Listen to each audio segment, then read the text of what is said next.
ভারতের আন্দোলনের খবর নিয়ে কথা বলতে এবারে আমাদের সাথে দিল্লি থেকে যুক্ত হচ্ছেন সিনিয়র সাংবাদিক সোম বসু। সোম বসু, আপনাকে স্বাগত জানাচ্ছি সংবাদ যোগে।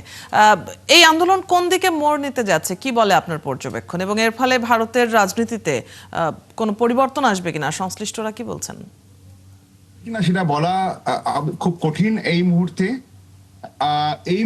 যা ঘটেছে এই মানে as we speak, Rahul Gandhi পার্লামেন্টে পৌঁছেছেন।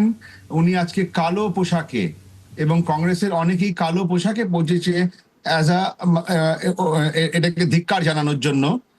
এছাড়া 64 জন যারা অ্যারেস্ট হয়েছিল বা ডিটেন্ড হয়েছিল, তাদের মধ্যে এই 20 থেকে 25 জনের খবর পাওয়া গেছে, এবং তাদের ডিটেলস ককরোচ জনতা পার্টির লয়ার ওটাকে পেশ করেছে। বাকি যারা এখনো আছে পুলিশের কাস্টাডিতে ডিটেন্ড আছে, তাদের খবর ডিটেলস এখনো আসেনি।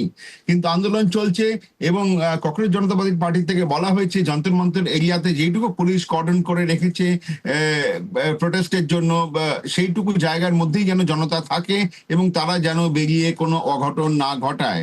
জিনিসটাকে যতখানি যেটাকে আমাদের এখানে বলা হয় গান্ধীয়ান মুভমেন্ট, সেইভাবে ওটাকে এবার দেখা হচ্ছে। পরশুদিনের ঘটনাটা খুব নিন্দাজনক, তার জন্য পুলিশ মানে এখন অনেকভাবে দেখছে যে কোনো বাইরের হাত ছিল নাকি, না কোনো গুন্ডা গ্রুপ এসে এরকম কিছু করেছে, তাই নিয়ে তদন্ত চলছে। এছাড়া আজকে পার্লামেন্টে ডিবেট হবে। ডিবেটের মূল বিষয়গুলো হচ্ছে অফকোর্স এই পুলিশের যে এক্সেস হয়েছে পরশুদিন, এছাড়া নিট এক্সামের ওপর।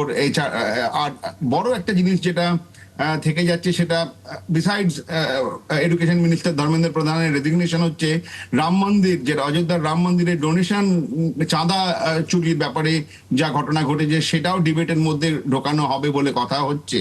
এখন পুরো ব্যাপারটা যদি দেখা যাবে দিনের মধ্যে কিরকম জমজমাট হয়ে কিরকম একটা গ্যাঞ্জাম ক্রিয়েট করতে পারে বা সৃষ্টি হতে পারে পার্লামেন্টের ভেতর, কবার অ্যাডজর্নড হবে ওটা এই ঘটনা, সেটা এখন দেখতে হবে। কিন্তু প্যারালালি ককরোচ জনতা পার্টি যেরকম ভাবে ছিল, তারা কনফাইন্ড হয়ে যন্তর মন্তরে এরকম জুলাই মাসের এরকম হিউমিড ওয়েদারে তারা তাদের প্রোটেস্ট চালাচ্ছে, এবং সেখান থেকে কিছু সেরকম গত 12 ঘন্টায় কিছু কোনো চেঞ্জ, কোনো ঘটনা ঘটেনি।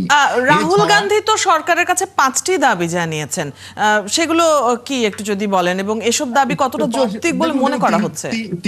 তিনটে দাবি তো যা ককরোচ জনতা পার্টির ছিল, সেই তিনটে আছেই। সো এর সাথে দুটো হচ্ছে, আরো দুটো যেটা যোগ হয়েছে, সেটা একটু হচ্ছে যে হোম মিনিস্টার এবং প্রাইম মিনিস্টারের রেজিগনেশন। মানে সেগুলো দেখুন, এরকম পলিটিক্যাল লকজ্যাম হয়েছে, সেখানে ডিমান্ডস এরকম বেড়ে যাবে, এরকম ভাবে কোয়েশ্চেন রাইজ করবে। তো সেগুলো ডিবেটেবল এখন, এবং সেগুলো নিয়ে কতখানি জল গড়াবে সেটা এখন দেখার বিষয়। মিনওয়াইল একটি এরকম খবর সূত্রে জানা গেছে যে রাম মনোহর হসপিটালে, যেটা RM হসপিটাল বলা হয়, সেখানে একটি মেয়ে খুবই যে পুলিশের টিয়ার শেলিং এ আহত হয়েছে, এবং উনি মেয়েটি 20 বছর বয়সে, উনি ভেন্টিলেটরে আছে, এবং সেটা খুব একটা নিন্দনীয় ব্যাপার। এবং কি হবে তার অবস্থা এবং কি দিকে যাচ্ছে, সেটা সেই বিষয়টা একটু বেশি ইম্পর্টেন্ট হয়ে দাঁড়াচ্ছে এই মুহূর্তে। একই সময়ে কৃষক আন্দোলনও শুরু হলো, কৃষকদের দাবি কি? এবং এর মধ্যে দেখুন, কৃষক আন্দোলন শুরু হয়েছিল, তারা পাঞ্জাব থেকে হরিয়ানা, কারণ পাঞ্জাব থেকে দিল্লি আসতে হলে তাদের হরিয়ানা হয়ে আসতে হয়, আর হরিয়ানাতে বিজেপি সরকার, আর পাঞ্জাবে আপের সরকার। তো আপ সরকারের কোনো অসুবিধা ছিল না, তারা অ্যালাউ করে দিয়েছিল, এবং তারা যে হরিয়ানাতে এসে দিল্লির সিঙ্গু বর্ডার, যেটা হচ্ছে দিল্লির সাথে হরিয়ানার বর্ডার, সেখানে আসে, সেখানে তাদেরকে আটকানো হয়। আগেও হয়েছে এরকম, কিন্তু একটা কোনো নেগোসিয়েশনের পরে গতকাল বিকেলবেলা তারা ফেরত চলে গেছেন। তো তারা বলেছে আমরা আছি স্টুডেন্টদের সাথে, কিন্তু তাদের দাবি ছিল হচ্ছে ইন্ডিয়া US ট্রেড ডিলের ওপর। তাদের এক্স্যাক্টলি এরকম নিট পেপার লিক, কি ধর্মেন্দ্র প্রধানের রেজিগনেশন, কি ককরোচ জনতা পার্টির সঙ্গে ব্যাপারটা ডাইরেক্টলি কিচ্ছু ছিল না।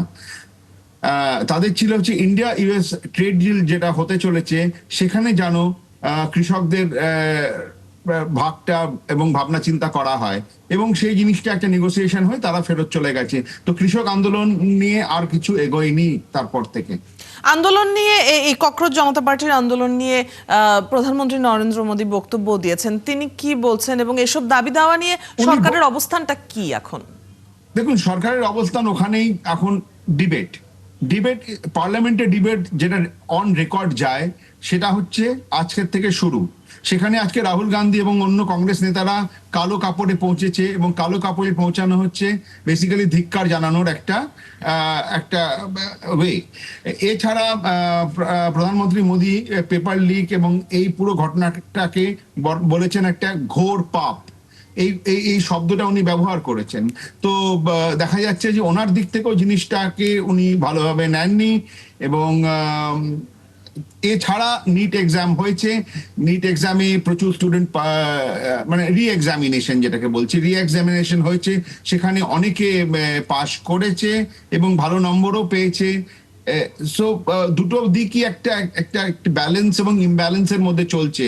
এখন দেখা যাক আজকে পার্লামেন্টে কিরকম ভাবে এই মনসুন সেশনে আজকে ডিবেট হয় এবং ডিবেট হয় ওটা ইয়া না পার্লামেন্ট অ্যাডজর্নড হয়ে যায়, সেটা হচ্ছে খুব বড় একটা দেখার বিষয়। ডিবেটটা খুব খুব দরকারি ব্যাপার, একটা একটা প্রয়োজনীয় ব্যাপার এই মুহূর্তে।